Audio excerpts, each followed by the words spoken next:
ನಮಸ್ಕಾರ ಕಮ್ಮಡ್ಕ, ಹೇಗಿದ್ದೀರಿ? ಇನ್ನು ಜಾಸ್ತಿ ವೀಡಿಯೋ ಮಾಡಲಿಕ್ಕಾಗಲಿಲ್ಲ.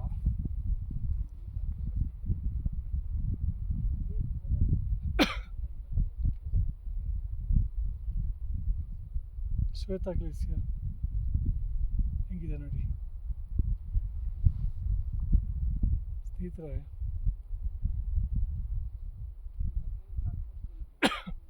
ಈ ಪ್ರದೇಶಗಳಲ್ಲಿ ಶಂಕರಾಚಾರ್ಯರು ಓಡಾಡಿದರು. ಸ್ನೇಹಿತರೆ, ನಿನ್ನೆ ನಾನು ಮಾತಾಡುವಾಗ ಹೇಳಿದೆ, ಶಂಕರಾಚಾರ್ಯರು ಅತ್ಯಂತ ಕಿರಿಯ ಪ್ರಾಯದಲ್ಲಿ ಅವರು ದೇಹಾಂತ್ಯವನ್ನು ಮಾಡಿಕೊಂಡರು. ಅದು ಇರ್ಬೋದು, ಆದರೆ ಅವರ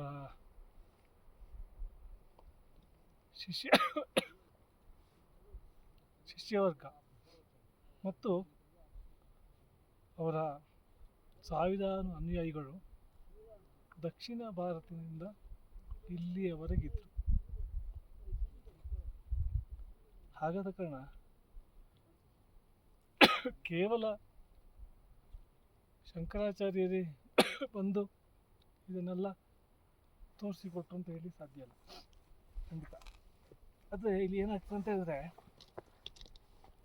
ಕೇವಲ ಶಂಕರಾಚಾರ್ಯರು ಇಲ್ಲಿ ಬಂದರು, ಅವರ ಹಿಂದೆ ಎಷ್ಟೋ ಜನ ಸ್ವಾಮೀಜಿಗಳು ಬಂದರು, ಸನ್ಯಾಸಿಗಳು ಬಂದರು, ಅವರ ಶಿಷ್ಯವರ್ಗದವರು ಬಂದರು.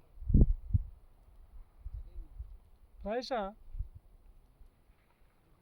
ಅವರು ಇರುವಾಗಲೇ ಇದೆಲ್ಲ ಆಗಿದೆ ಅಂತೇಳಿ, ಈ ಪಂಚಕೇದಾರಗಳು ಅವೆಲ್ಲ ಆಗಿದೆ ಅಂತ ಹೇಳಿಕ್ಕೆ ಬರೋದಿಲ್ಲ. ಅನುಯಾಯಿಗಳಲ್ಲಿ ಉತ್ತರಾಖಂಡದ, ಉತ್ತರ ಪ್ರದೇಶದ, ಕಾಶ್ಮೀರದ ಅನೇಕ ರಾಜ ಮಹಾರಾಜರುಗಳು ಕೂಡ ಇದ್ದರು. ಜಗತ್ತಿನಲ್ಲಿ ಅತ್ಯಂತ ಹೆಚ್ಚು ಇವತ್ತು ಶಂಕರ ಮಠಗಳಿದ್ದಾವೆ. ಹಾಗಾಗಿ ಇವೆಲ್ಲವನ್ನು ಅವರು ದಾರಿ ತೋರಿಸಿದಿರ್ಬೋದು. ಅವ್ರ ಜೊತೆಗೆ ಬಂದ ಅನುಯಾಯಿಗಳು ಇದನ್ನು ಮತ್ತೆ ನೆಕ್ಸ್ಟ್ ಮುಂದಿನ ಜನರೇಷನ್ಗೆ ಹೇಳಿದಿರ್ಬೋದು, ಎಲ್ಲವಿರ್ಬೋದು. ಆದರೆ ಈ ಚಾರ್ಧಾಮನ್ನು ಆದಿಶಂಕರಾಚಾರ್ಯರು ತೋರಿಸಿದಂಥ ಮಾರ್ಗವನ್ನು ಜಗತ್ತಿಗೆ ಹೇಳಿದಂಥ ವಿಚಾರ ಇದು ಶಂಕರಾಚಾರ್ಯರ ಶಿಷ್ಯವರ್ಗಕ್ಕೆ ಸೇರ್ತದೆ. ಹಾಗಂತ ಎಷ್ಟೋ ಸಹಸ್ರ ಸಂಖ್ಯೆಯಲ್ಲಿ, ಅವತ್ತು ಲಕ್ಷಾಂತರ ಸಂಖ್ಯೆಯಲ್ಲಿ ಶಂಕರಾಚಾರ್ಯರ ಅನುಯಾಯಿಗಳಿದ್ದರು. ಹಾಗಾದ ಕಾರಣ ಈ ರಸ್ತೆಗಳಾಗಲಿ, ಈ ಪ್ರದೇಶಗಳಾಗಲಿ ನೋಡಿ, 5000 ಹಿಂದೆ ಪಾಂಡವರು ಇದನ್ನು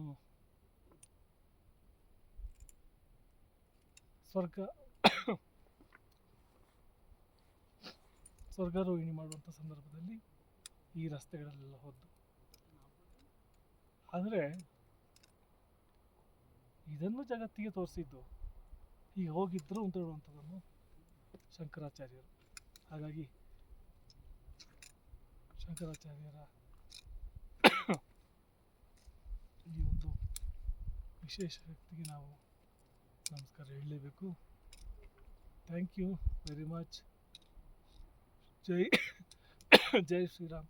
ಕೆಮ್ಮಿದೆ, ಅದು ಇನ್ಫೆಕ್ಷನ್ ಅಲ್ಲ, ಅದು ಇಲ್ಲಿಯ ಕ್ಲೈಮೇಟಿಗೆ ಗಂಟ್ಲು ಪಸೆ ತುಂಬ ಡ್ರೈ ಆಗ್ತದೆ ಗಂಟ್ಲು. ಸೊ ಹಾಗಾಗಿ ನಾವು ಮಾತಾಡುವಾಗ ಕೆಮ್ಮು ಬರ್ತದೆ. Thank you. ಜೈ ಶ್ರೀರಾಮ್. ಸ್ವಲ್ಪ ಹಾಗೆ ನೋಡ್ತಾ ಇರಿ, ಇಲ್ಲಾಂದರೆ ಎದ್ದು ನಿಲ್ಲಿಕ್ಕೂ ಆಗೋದಿಲ್ಲ, ಕೂತ್ಕೊಳ್ಳಿಕ್ಕಾಗೋದಿಲ್ಲ. ನಮಸ್ಕಾರ. ಎಲ್ಲ ಎಂಜಾಯ್ ಮಾಡಿರ್ತೀರ ಅಂತ ಅಂದ್ಕೊಂಡಿದ್ದೇನೆ. ಕರ್ನಾಟಕದವನು ಬಂದಿದ್ದೇನೆ. ಧನ್ಯವಾದಗಳು.